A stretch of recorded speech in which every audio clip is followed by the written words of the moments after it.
Good morning. आज हम DElEd first year में एक महत्वपूर्ण प्रश्न पर विचार करेंगे। जो प्रश्न हैं प्रत्येक वर्ष पूछे जाते हैं। जैसे प्रश्न है, ऐसा क्यों कहा गया है कि पद्य को याद रखना गद्य की अपेक्षा सरल है, समझाइए। हमेशा कहा जाता है ना कि पद्य को याद करना गद्य की अपेक्षा सरल रहता है। अर्थात पद्य क्या है? सरल है। किसकी अपेक्षा? गद्य की अपेक्षा। तो इसको क्या करना, विस्तार पूर्वक समझाना है, चाहे वो कविता के माध्यम से हो। ठीक है, तो इसका उत्तर हम इस प्रकार से लिख सकते हैं, चाहे यह छत्तीसगढ़ माध्यमिक शिक्षा मंडल के प्रश्न हो या आईएमपी प्रश्न की तरह हो। ठीक है, तो देखिए, भाषा की दो विधाएं होती हैं, गद्य और पद्य। भाषा की कितनी विधाएं हैं? या तो गद्य या तो पद्य। पद्य एक सुसंगठित व क्रमबद्ध रचना है। पद्य क्या है? सुसंगठित व क्रमबद्ध रचना है, क्रम के आधार पर लिया जाता है। इसमें यति, गति, तुक व लय होती है। क्या है? यति, गति, तुक व लय। तो पद्य क्या होता है? लय के आधार पर, गति के आधार पर, कविता के आधार पर इसको पढ़ा जाता है। इसके साथ ही इसे पढ़ने से पाठक को एक विशेष प्रकार के आनंद की अनुभूति होती है। देखिए, जो पढ़ने वाले व्यक्ति होते हैं या कोई पाठक होते हैं, उसे क्या होता है? विशेष मतलब अलग से इसकी आनंद की प्राप्ति होती है, जिसके आधार पर उसको पढ़ने में अच्छा आनंद मिलता है और बार बार पढ़ने की रुचि होती है। लेकिन गद्य क्या है? गद्य एक सामान्य पठन होती है। गद्य क्या है? सामान्य पठन होती है, कहानी के रूप में होती है। ठीक है, पाठक को इसे ध्यान से पढ़ना व समझना पड़ता है। गद्य क्या है? सामान्य पठन। सामान्य तौर पर कहानी के रूप में पढ़ा जाता है, जिसको पाठक को, जिसको पढ़ने वाले व्यक्ति को क्या करना पड़ना? पढ़ना व पढ़ने के साथ साथ समझना भी पड़ता है। ठीक है, चूँकि पद्य में यति, गति, तुक व लय होती है, इसलिए पाठक को इसे याद रखना सरल लगता है। क्यों सरल लगता है? पद्य में यति, जो मैंने पहले ही बताया, गति, लय के आधार पर, कविता के आधार पर पढ़ना और सामान्य पठन, कहानी को पढ़ना, दोनों में बहुत ही अंतर पाया जाता है। इसलिए जो पाठक होते हैं, जो पढ़ने वाले व्यक्ति होते हैं, उसको क्या होता है? याद रखने में सरलता लगता है गद्य के अपेक्षा पद्य को। इसलिए पद्य में चूँकि छोटे वाक्य में ही बहुत सी बातें कह दिया जाता है। कोई भी पद्य जो रहता है, कविता रहता है, जिसमें दो ही, जैसे कबीरदास की जो दोहे हैं या अन्य कविताएं हैं, उसमें चाहे दो ही लाइन में क्यों ना हो, लेकिन उस दो लाइन में बहुत सी वाक्यों का अर्थ समाहित रहता है। अब उसी को अगर हम गद्य के रूप में पढ़ेंगे तो क्या हो जाएगा? दो लाइन का जो पद्य है वह 6 लाइन या 8 लाइन की गद्य के रूप में आ जाएगा। अर्थात गागर में सागर भर दिया जाता है। पद्य में क्या है? गागर में सागर भर दिया जाता है। बहुत सारे रूप को छोटा रूप में दे दिया जाता है पद्य में। ठीक, और गद्य में वही क्या होता है? बड़ा रूप में होता है। ठीक है, एक बार देखिए, चूँकि पद्य में यति, गति, तुक व लय होती है, इसलिए पाठक को क्या, इसे याद रखना सरल लगता है। पद्य में चूँकि छोटे वाक्यों में ही बहुत सी बातें कह दिया जाता है, अर्थात गागर में सागर भर दिया जाता है, इसलिए पाठक इसे आसानी से याद कर लेते हैं। कोई भी पद्य है, कम वाक्य में है, कम लाइनों में है, कम शब्दों में है, वो क्या होता है? जल्दी याद हो जाता है, आसानी से याद हो जाता है। लेकिन गद्य जो है, जो कहानी के रूप में होता है, जो एक पाठक को आसानी नहीं होती उसको याद करने में, वह क्या है? गद्य है। तो गद्य की अपेक्षा क्या है? पद्य सरल है याद रखने की अपेक्षा। ठीक, अब देखिए, हम इसके उदाहरण लेते हैं। कैसे है उदाहरण? यदि प्राइमरी के बच्चों को गद्य के 4 पंक्ति सुनाना कहा जाए, अगर कोई भी प्राइमरी के बच्चे हैं, क्लास 1 से लेकर क्लास 5 तक के जो बच्चे हैं, उसको गद्य के 4 पंक्ति सुनाने को कहा जाए तो शायद वे हिचकिचाए जाएं। अर्थात गद्य को क्या है? मात्रा के आधार पर, कहानी के आधार पर, उसको क्या किया जाता है? पढ़ा जाता है। लेकिन गद्य को उसको 4 पंक्ति सुनाने के लिए कहेंगे तो क्या होगा? हिचकिचाएगा, अपने आप में संकोच करेगा। किंतु यदि कक्षा 1 के बच्चों को भी यदि पद्य में 4 पंक्ति की कविता सुनाना कहा जाए तो ये आसानी से सुना देंगे। तो ये क्या है, पद्य जो होता है, पोयम होता है, कविता होता है, उसको बच्चे क्या होते हैं, आसानी से याद कर लेते हैं, आसानी से पकड़ लेते हैं। ठीक, तो जैसे इसके उदाहरण के तौर पर जो पद्य है, कविता है, वो जो 4 लाइन की कविता इस प्रकार है, जैसे आलू का चालू बेटा कहाँ गए थे, सब्जी की टोकरी में सो रहे थे, बैगन ने धक्का दिया रो रहे थे, नींबू ने प्यार किया हंस रहे थे। इस प्रकार की जो पोयम है, कविता है, इसको बच्चे को सुनाने के बाद से भले उनको पता नहीं रहेगा कि कहाँ पास बेटा लिखा है, कहाँ पास टोकरी लिखा है, कहाँ पास सब्जी, लेकिन उसको लय के आधार पर, यति गति व तुक के आधार पर क्या कर सकता है, उसको चलते चलते आते जाते कहीं भी वह गुनगुनाने लगता है। लेकिन गद्य क्या है, गुनगुनाने वाली वाक्य नहीं है। लेकिन पद्य को क्या है, कहानी के रूप में, कविता के रूप में, गाने के रूप में उसको गाया जा सकता है, चाहे वह कोई भी पोयम हो। तो पहला पोयम हमने देखा कविता पद्य के रूप में, आलू का चालू बेटा कहाँ गए थे, सब्जी की टोकरी में सो रहे थे, बैगन ने धक्का दिया रो रहे थे, नींबू ने प्यार किया हंस रहे थे। इस प्रकार की जो पद्य है, कविता है, उसको पढ़ने में तथा समझने में बहुत आसानी होती है, किसकी अपेक्षा, गद्य की अपेक्षा। तो हम यहाँ कह सकते हैं कि पद्य को याद रखना गद्य की अपेक्षा सरल है। किसके आधार पर, इस पद्य के आधार पर, यस कविता के आधार पर। ठीक है, इसके बाद दूसरा हम और देखते हैं, मछली जल की रानी है, जीवन उसका पानी है, हाथ लगाओ डर जाती है, बाहर निकालो तो मर जाती। इस प्रकार की जो पोयम कविता, जो बच्चे, जो कक्षा 1 से लेकर के 5वीं तक के जो बच्चे हैं, उसको पढ़ने और सुनने समझने में आसानी होती है गद्य की अपेक्षा। ठीक, जैसे और धमक धमक आता हाथी, इस प्रकार के बहुत अनेक से कविताएं हैं। अगर वीर रस की बात किया जाए तो हम वीर रस में देखते हैं, वीर तुम बढ़े चलो, धीर तुम बढ़े चलो, सामने पहाड़ हो, सिंह की दहाड़ हो। इस प्रकार की जो पोयम होते हैं, उनको बच्चे क्या करते हैं, आसानी से समझ सकते हैं।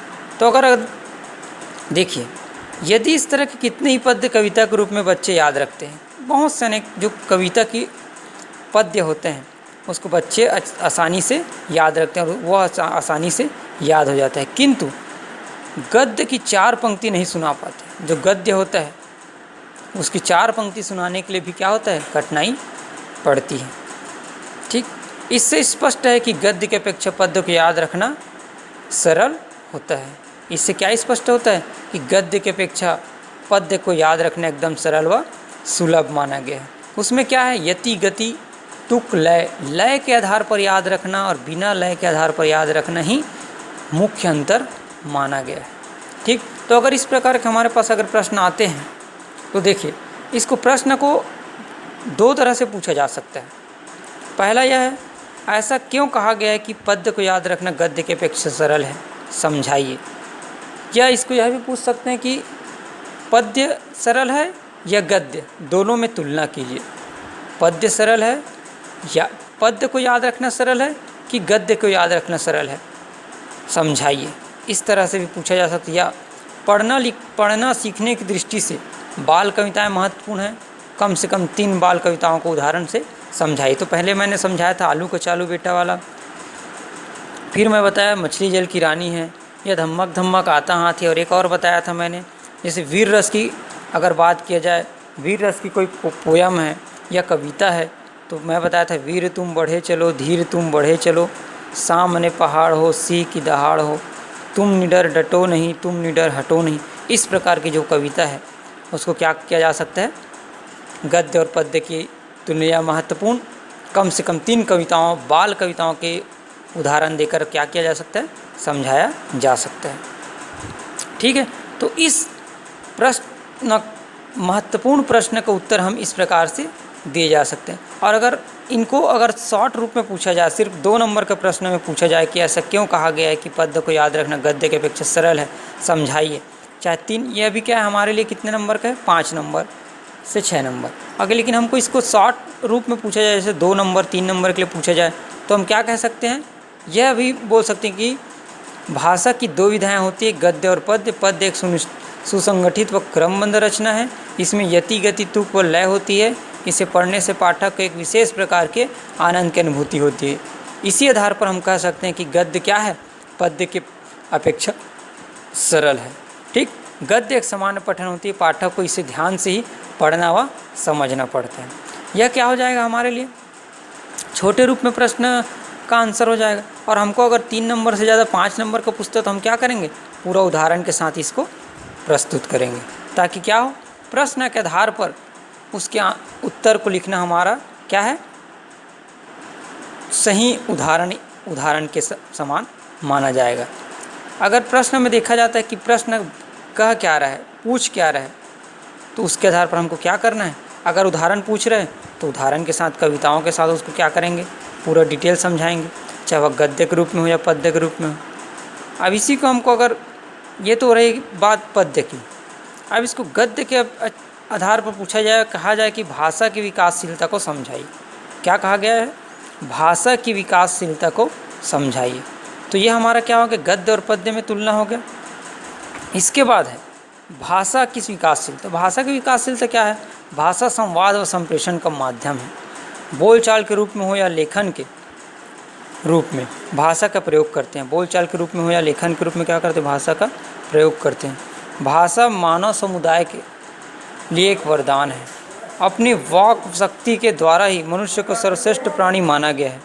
भाषा का विकास भाषा विशेषज्ञ, दार्शनिक व भौतिक मानव शास्त्री के अनुसार इंसान ने प्रकृति की आवाज़ों की नकल करनी शुरू की और इंसान ने प्राकृतिक चीज़ों की आवाज़ को पहचानना शुरू किया। तब क्या हुआ, भाषा का विकास प्रारंभ हुआ।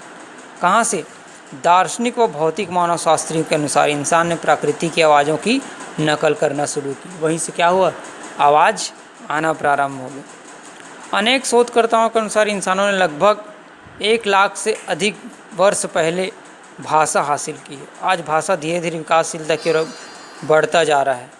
बिना भाषा के व्यक्ति का विकास नहीं हो सकता। और व्यक्ति को किसके आधार पर पहचाना जाता है, भाषा के आधार पर ही व्यक्ति को पहचाना जाता है। किसके आधार पर, भाषा के आधार पर। देखिए, चाहे भाषा बोली अलग अलग क्षेत्र की, अलग अलग देशों की, अलग अलग राज्यों की अपनी अलग अलग भाषा एवं बोली होती है। तो राज्यों की भाषा और बोली के आधार पर इस व्यक्ति का क्या हो जाता है, विकास होता है।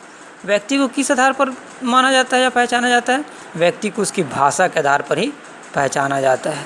अब कोई भी राज्य की, जाए वह बिहार हो, उड़ीसा हो, छत्तीसगढ़ हो, किसी भी राज्य की बात हो, उसकी बोली या भाषा के आधार पर उसको पहचान लिया जाता है। और व्यक्ति के व्यक्तित्व का विकास भी किससे होता है, भाषा से। उसकी व्यक्तित्व या पर्सनालिटी डेवलपमेंट की अगर बात कहा जाए तो किसके आधार पर होता है, भाषा के आधार पर। तो हम कह सकते हैं कि बिना भाषा के व्यक्ति का विकास नहीं हो सकता।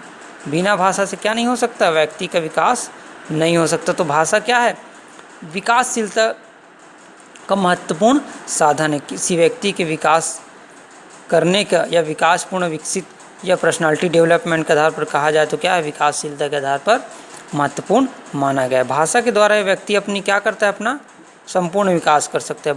भाषा के आधार पर व्यक्ति अपने आसपास के वातावरण को समझता है, अपने आसपास अपनी बात को एक दूसरे के माध्यम से क्या करता है, भाषा के माध्यम से एक दूसरे तक पहुंचाता है, समझाता है।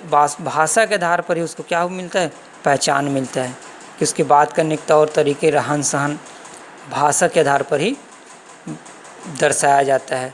तो भाषा की विकासशीलता क्या है, भाषा संवाद और संप्रेषण का माध्यम है। एक दूसरे तक अपने बातों को पहुंचाना और उनकी बातों को समझना, चाहे बोलचाल के रूप में हो या लेखन के रूप में भाषा का प्रयोग किया जाता है।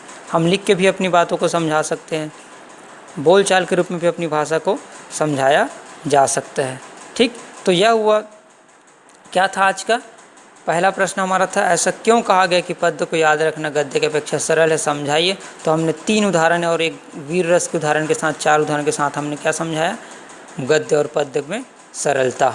गद्य की अपेक्षा क्या है, पद्य सरल माना गया। फिर हमने देखा भाषा की विकासशीलता को समझाई। भाषा क्या है, भाषा संवाद और संप्रेषण का माध्यम। इससे क्या होता है, लोग अपनी पर्सनालिटी डेवलपमेंट के आधार पर भाषा के माध्यम से अपने आप को एक पहचान बनाता है, अपने रूपों का व्याख्या करता है और अपनी भाषा को, अपनी बोली को एक दूसरे के माध्यम या एक दूसरे के पास व्यक्त करता है और व्यक्त करके अपनी भाषा को समझाता है। तो सर्वश्रेष्ठ प्राणी किनको माना गया है, भाषा के आधार पर सर्वश्रेष्ठ प्राणी मनुष्य ही क्या है, एक सर्वश्रेष्ठ प्राणी है। जीव तो सभी हैं, लेकिन भाषा किसके पास है, मनुष्य के पास। ठीक, और क्या कहा गया, बिना भाषा के व्यक्ति का विकास नहीं हो सकता। व्यक्तित्व के विकास के लिए क्या करना है, भाषा एक क्या है, माध्यम है। भाषा के माध्यम से क्या होता है, व्यक्ति का विकास होता है। भाषा के द्वारा ही व्यक्ति अपना संपूर्ण विकास कर सकता है। ठीक, तो आज के लिए ये दोनों प्रश्न महत्वपूर्ण हैं। मोस्ट IMP है छत्तीसगढ़ माध्यमिक शिक्षा मंडल के लिए। तो यह रहा DLED फर्स्ट ईयर हिंदी भाषा शिक्षण का महत्वपूर्ण प्रश्न। नेक्स्ट क्लास में फिर देखेंगे। ठीक है, धन्यवाद।